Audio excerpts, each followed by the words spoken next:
As India fights a brutal second wave of Covid-19, the fight for oxygen is turning nasty.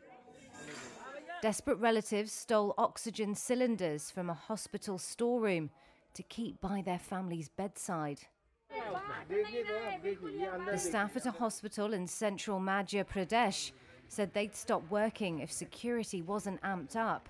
A surgeon said some of the relatives attacked staff, and when the staff tried to reason with them, they were threatened. At this hospital, they say there's no shortage of oxygen, but people are anxious, as it's a different picture elsewhere. Battling breathlessness, bureaucracy, and a lack of beds, patients are being turned away by hospitals, and it's costing lives. At least 22 patients died at a public hospital in India's western Maharashtra state when their oxygen supply ran out. Police officials say it was after a leak in the tank.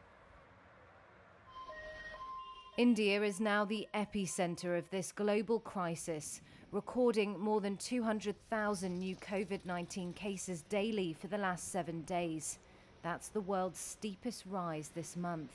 And there's no sign yet that the second wave of infections is going to peak soon, with many major cities going into lockdown. हमें देश को lockdown से बचाना है.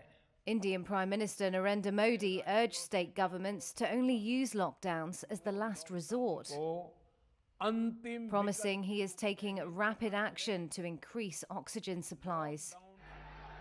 Modi faces criticism that his administration lowered its guard when coronavirus infections fell, allowing religious festivals and political rallies that he himself addressed to go ahead. In the capital, authorities say Delhi hospitals would start running out of medical oxygen by Wednesday. Major government hospitals in the city of 20 million people have between 8 and 24 hours worth of oxygen, while some private ones had enough for just 4 to 5 hours, according to Delhi's Deputy Chief Minister. Over the last 24 hours, India reported more than 2,000 deaths from Covid-19, as crematoriums tried to keep up.